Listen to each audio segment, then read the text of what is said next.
heard about it, when I read about it. So I thought, you know, it's very attractive conference, and I will try to get there, because for me it's like nourishment to come and hear all these wisdom and ancient traditions and ancient approach to life, and you know, to have some meaningful understanding of sacredness of life. So this is one of the best opportunities. I mean, in our work, we try to encourage people to search for this meaningful sacredness of life. And we have the opportunity to have this knowledge and this input from the Mayan people in Guatemala, El Salvador, and Honduras.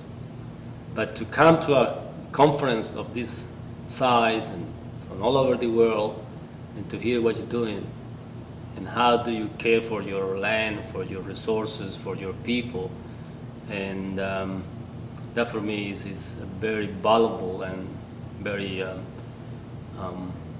privileged experience.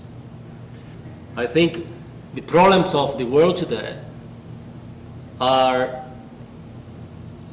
enormous, are so complex. The accumulation of wealth in few hands, and the destruction that's happening to the human race. Nothing to say about our brothers and sisters in the wildlife, the oceans. You know, you see all these bad news about what's going on. So it's obviously that it's an extinction approaching. So this system of wealth accumulation and greed is leading the whole existence of life on Earth to collapse.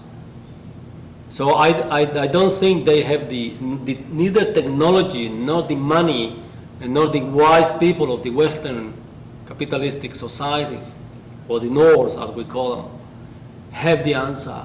I think the answer lies on indigenous people, because they have been the depositaries of this mystery of life by the life givers. So if we do this move, if we listen to the elders, if we try to develop things in a way that are harmonious with nature, community-based, equal distribution, a more just type of society. Today in the world, it's not possible. But if we try to push it, we say that it's the indigenous way.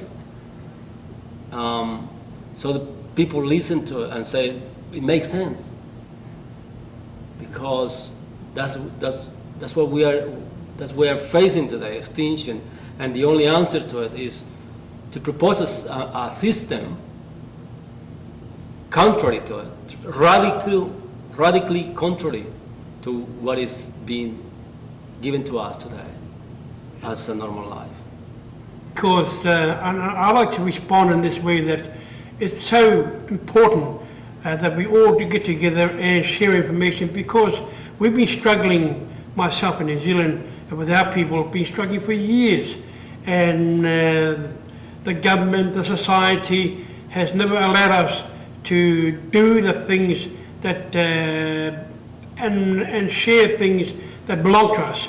And now that we're here at this conference, it's going to give us that innovation. It's going to give us that strength and that combination of being able to share information to be able to walk with all the other delegates around the country, around the world, to give us that strength to be able to unite all our information together so that we can achieve our objectives. And that's going to be very, very important. It's very, very critical. So critical that, as I said,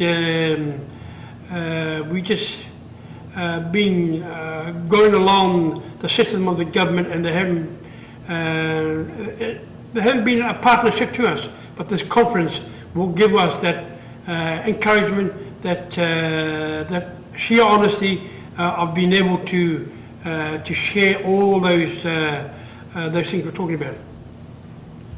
God created us, and God created man and woman, and it's what we do in this world is critical.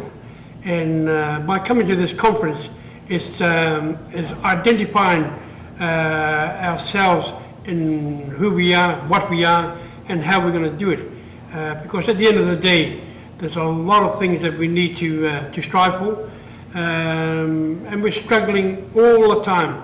But we're only struggling because society and bureaucrats and government are not allowing us to do the things that God has put us here to do. For instance, I look at the western country, or western side, as you put it, and the Indians, for instance, and the struggle and they've been through, and horrendous misappropriation of justice to them. And this applies, unfortunately, to us in New Zealand with our claims, with our tribes, and by being here, it's able us to come here to learn, to accept, and to grab that knowledge and information, and we can take back to our people. But the knowledge that you're talking about is a knowledge that we need to share with each other, a knowledge of peace, which is very, very important. Peace is so important. And I said in our conference, the other themes that we need to note also is honesty, trust, and respect. Now, respect is something you earn and you give and you earn again. Trust is very, very similar, and honesty is something you also got to achieve and try and earn as well. And with all those three, if it's utilised in the right way, hey, everybody in mankind should be able to live in this country or in this world, on this planet, the way God wants us to live. And life means it's a life form that we come on here to give life and to do the best we can to our society. But finally, I'd like to say for myself, I'm honoured to lead a delegation from New Zealand and to carry the mana and the shoulders, carry our flag on behalf of New Zealand, to be here and to listen to this very, very powerful conference, and in such a way that to me it's historic. It is a historic occasion for me, and I think it's a historic occasion for all of us from around the world to be part of this conference, because just been informed that it's the first time, and it's not going to be the last time. I would like to see it go every year, to be my honest opinion, once a year, to have it. Whether we have it in India, whether we have it in Japan, or wherever. At the end of the day, I'd like to see this happen every year, because life is short, and we need to make use of life that's ahead of us. And God has given, Almighty God has given us that authority and that power to utilize life to our fullest extension. Yeah.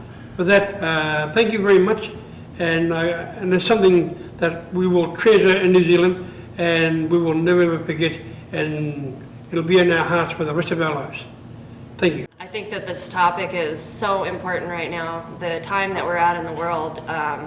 You know, I think it's become critical. We're really seeing that the ways that we are, you know, our industrial processes, the way that we are consuming and producing things has really created a bad situation. And I really think that the Indigenous peoples of this world have a lot of answers, you know, and that modern science and technology have a lot to learn, you know, in partnering with that wisdom.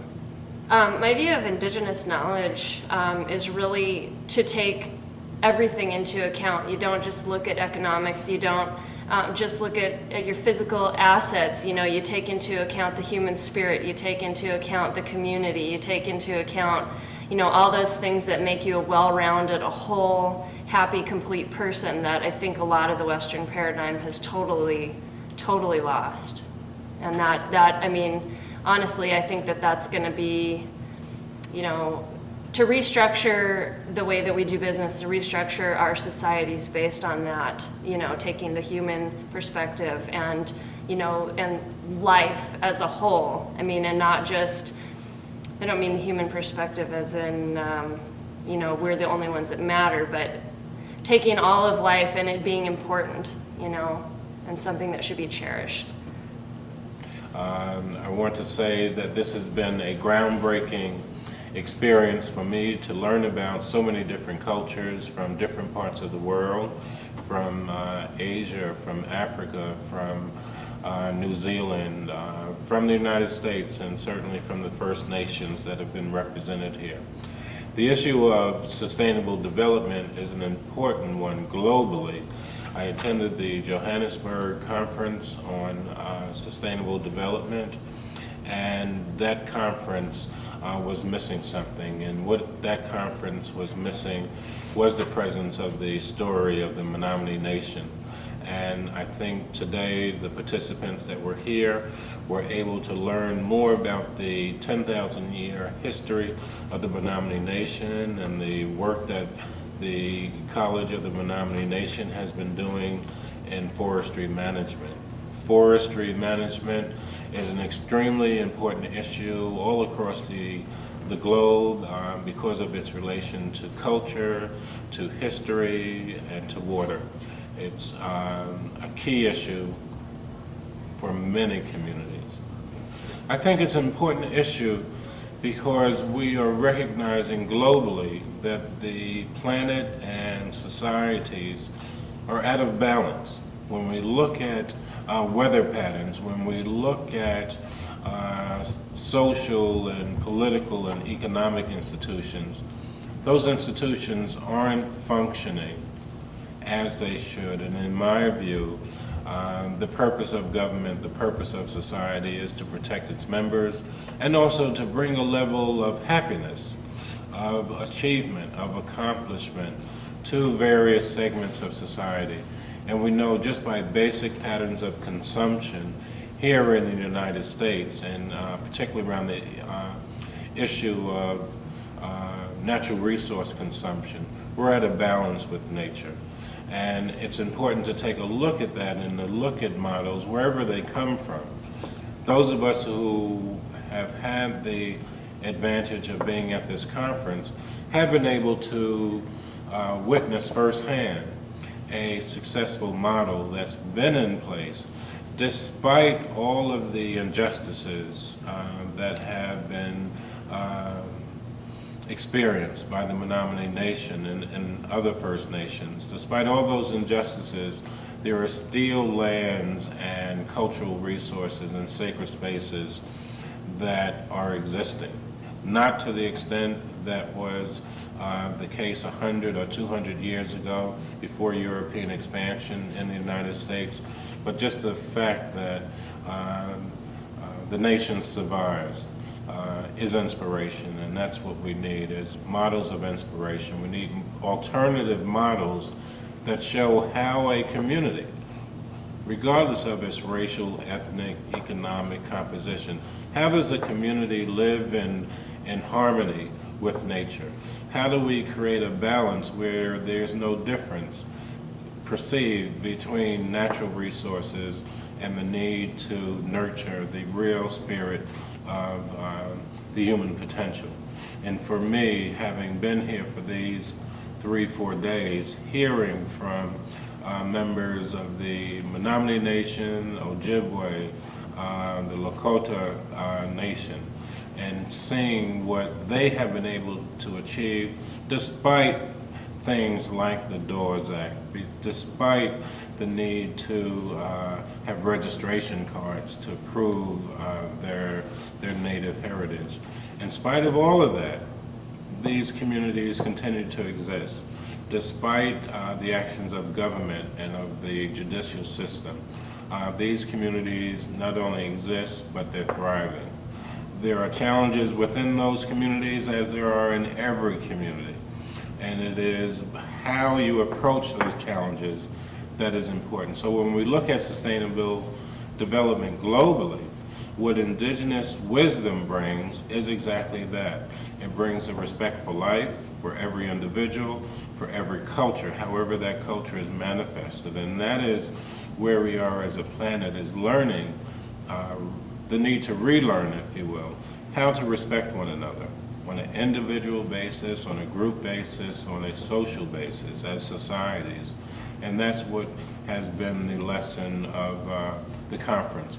The president of the Menominee College, Dr. Fowler, in her remarks, she talked about the importance of dialogue.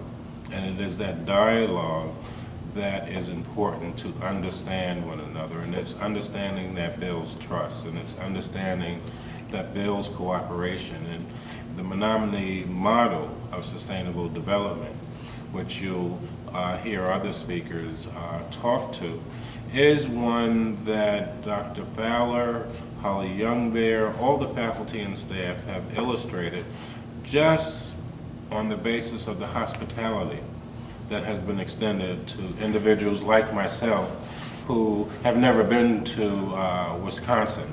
And to be able to travel from the Brooklyn Bridge, where I grew up, and pass the Mississippi and come to Wisconsin, come to the northern Midwestern state of Wisconsin and feel at home. Well, that's a lesson that comes by understanding the values that are in place in indigenous communities like we find here at this conference and represented by conference participants from New Zealand, from Canada, and from the southwestern United States. I think the thing I would add is just a tremendous thank you and profound appreciation for being in this first conference, because what has happened is this conference and the people who are attending are really trailblazers. So I think 5-10 years from now, I may look back at this day and say, boy, I wish I had made a connection with someone, or I can see now the true significance of what happened here. But for right now, it's just a joy to be here. It's a pleasure to be here, and for that I'll say thank you. When I come back in 2 years, I'll be able to speak more sentences in the Menominee language.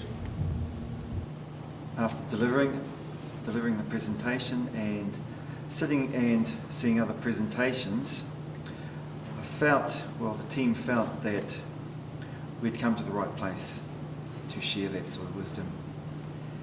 And seeing the diverse natures that were here, people, it certainly did look as though something that was the start of something good, and I hope it grows.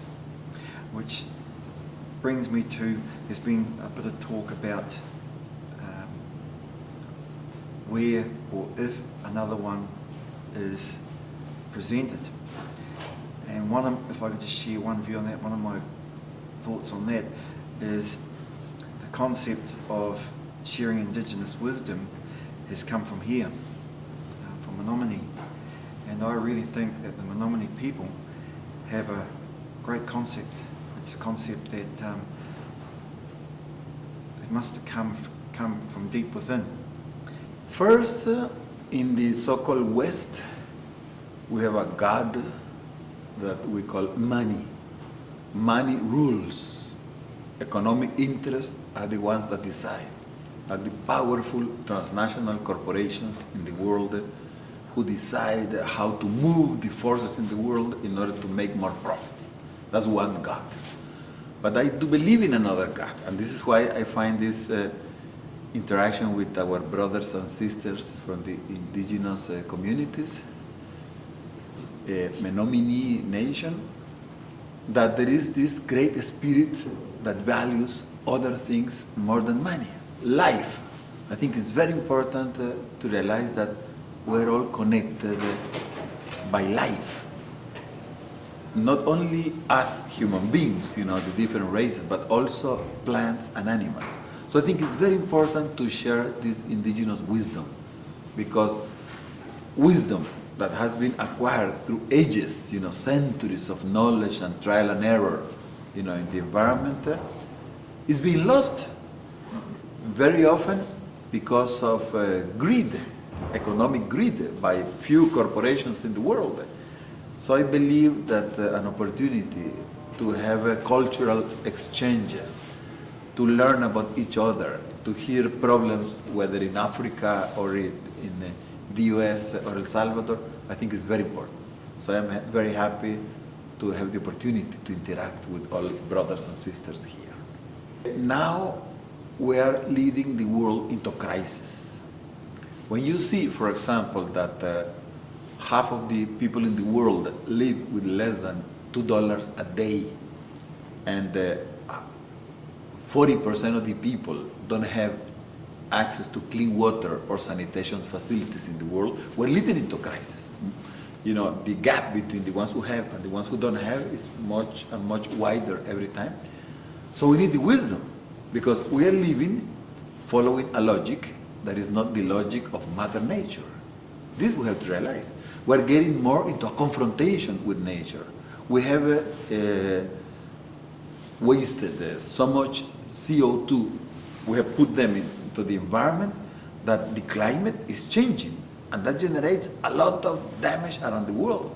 Thousands of people have lost their life because of the climate change. So we need wisdom, how to interact with nature. And this is that our sisters and brothers in different indigenous communities around the world have lived for centuries in a proper interaction with nature. We cannot consume more resources than what nature has the capacity to give. If we go to a lake, for example, and want to fish, there is a limit of fish we can get. But this is not what our economic system tells us to do. Our economic system tells us, fish as much as you can before others do that, so you get the most amount of money. Consume as much petroleum as you can in order to compete with the Japanese or the Europeans or whoever. And the truth of the matter is that the system, the ecosystem, has a limit. There is a limit of how much carbon dioxide we can put into the environment before upsetting the whole ecological balance. There is a limit. So I think that is why it's very important, all this wisdom, to realize that we live in an ecosystem with laws. But the laws of nature are not the laws of money. Because if we look at the laws of nature, for example, everything has to be in cycles. There is a limit to things. There is a limit to growth, for example. Every creature grows up to a limit. But then our economic system is not the same. Our economic system tells us unlimited economic growth, and this is a contradiction. So I do hope that this indigenous wisdom gets into the minds of the world leaders before it is too late. But also, we have to try to contribute to the empowerment of people who are not empowered, starting with women. Women must have equity with men. We have to contribute to that. Allow women to empower themselves. Communities. We have to empower, for example, rural areas with respect to cities. Cities extract the resources from rural areas. A lot of people in rural areas, for example, in the third world, they suffer the consequences of the growth of the cities. Countries in the north, they take wood, petroleum, whatever, from minerals, a lot of minerals from the south, So we have to empower communities, countries, regions. Empowerment is very important. And we have to understand that we cannot live in a democratic world with some people having so much power and many people not having power. So this idea of power, empowerment, I think is essential to the democracy in the world.